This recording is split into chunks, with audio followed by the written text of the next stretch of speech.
Hello friends, welcome to defence matrix. तो आज हम बात करने वाले हैं AMRAAM मिसाइल के बारे में।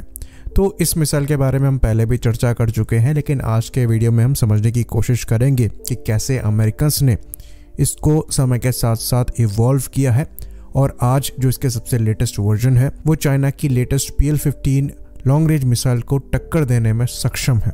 तो ये जो AMRAAM मिसाइल्स हैं ये लेट 1970s से डेवलपमेंट में है और 1991 में पहली AIM-120A मिसाइल जो है सर्विस इंडक्ट हुई थी। तो इन मिसाइल की जो रेंज है ये मैक्सिमम 35 किलोमीटर के अप्रॉक्स थी, पर ये एक एक्टिव मिसाइल थी जिसकी वजह से सेमी एक्टिव मिसाइल्स की तरह टारगेट पर लॉक तब तक मेंटेन करके नहीं रखना पड़ता था जब तक मिसाइल टारगेट को हिट नहीं कर जाती। फिर इसके बाद B वर्जन आया जिसमें रेंज जो है एक्सटेंड होकर करीबन 70 से 80 किलोमीटर के अप्रॉक्स हो गई और इन मिसाइल्स को 1994 से USAF ने रिसीव करना चालू किया। इन मिसाइल को आप कंपेयर कर सकते हैं अर्ली R-77 मिसाइल से। फिर इसके बाद AIM-120C आई करीबन 2 साल बाद 1996 में, जिनके जो विंग्स हैं ये साइज में थोड़े छोटे थे और मैक्सिमम रेंज जो थी ये 105 किलोमीटर के अप्रॉक्स थी।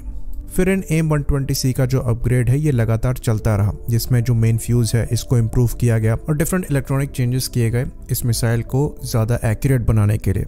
उसके बाद जो रेंज एक्सटेंशन का काम है ये AIM-120C7 में प्लान किया गया, जिसके लिए काम 1998 से ही चालू कर दिया गया और इस मिसाइल को सक्सेसफुली 2003 में टेस्ट किया गया, जो कि सर्विस में इंडक्ट भी हुई। फिर जो मेजर चेंज है ये AIM-120D से आया, जिसमें मैक्सिमम रेंज जो है ये एक्सटेंड करके 50% तक बढ़ाई गई, जो कि अप्रॉक्सीमेटली 160 के राउंड थी। तो यहाँ पर रेंज बढ़ाने के लिए मिसाइल को लंबा या बड़ा नहीं किया गया, बल्कि जो गाइडेंस सिस्टम है, ऑनबोर्ड इलेक्ट्रॉनिक्स है, इनको चेंज किया गया। तो इलेक्ट्रॉनिक्स में क्या किया गया कि जो सर्किट बोर्ड पहले से लगे थे, नई टेक्नोलॉजी आने की वजह से उनको स्क्वायर शेप से बदलकर सर्कुलर किया गया। तो इनके द्वारा जो स्पेस लिया जा रहा था उसको इम्प्रूव किया गया, जिसकी वजह से ज़्यादा प्रोपेलेंट के लिए स्पेस बना, साथ ही साथ नए इलेक्ट्रॉनिक्स भी यहाँ पर ऐड किए जा सकते थे। तो जो रेंज एक्सटेंशन है ऐसा माना गया कि 160 किलोमीटर के अप्रॉक्स हो गई सेम मिसाइल में। तो इस मिसाइल की जो टेस्टिंग है ये 2006 में स्टार्ट हुई और 2009 से ये सर्विस इंडक्ट होना चालू हो गई।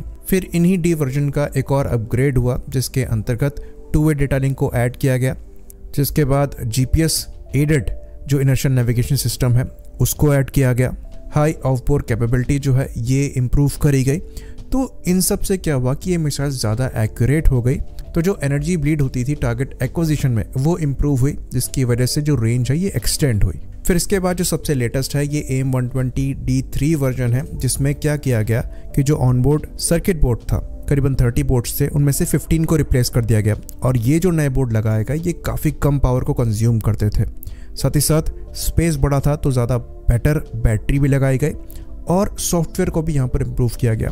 तो ये चीज़ हमने पहले डिस्कस करी हुई है कि मिसाइल की जो मैक्सिमम रेंज होती है ये काफ़ी हद तक उसकी बैटरी पर भी डिपेंड करती है कि उसकी लाइफ कितनी है। अगर ज़्यादा पावर कंजम्पशन होगा तो बैटरी लाइफ कम होगी और एयर टाइम जो है ये मिसाइल का कम रखना पड़ेगा।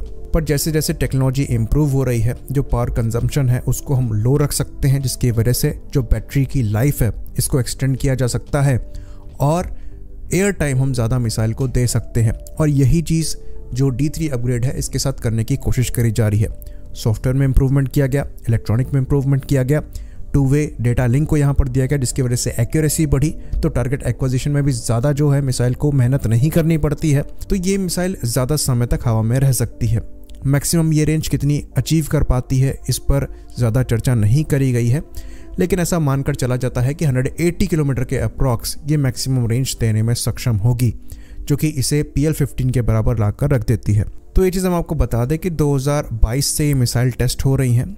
वहीं पर जो इसके पहले के वर्जन थे उनसे longest air to air missile shot जो है ये भी US द्वारा क्लेम किया जाता है। तो डेफिनेटली ये मिसाइल जो है ये उससे ज़्यादा रेंज पर टारगेट को हिट करने में सक्षम होगी, तो इसका जो नो एस्केप जोन है ये वैसे ही बढ़ जाता है।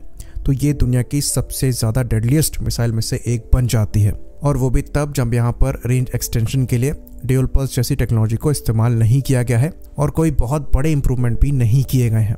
इसके कंपैरिजन में अगर हम अस्त्र मिसाइल की बात करेंगे तो अस्त्र मिसाइल AMRAAM से हल्की मिसाइल है और वहाँ भी 2-वे डेटा लिंक दिया गया है। ऑल्दो इनर्शियल नेविगेशन सिस्टम के साथ GPS नहीं दिया गया है, पर वहाँ भी अपग्रेड पोटेंशियल एग्जिस्ट करता है।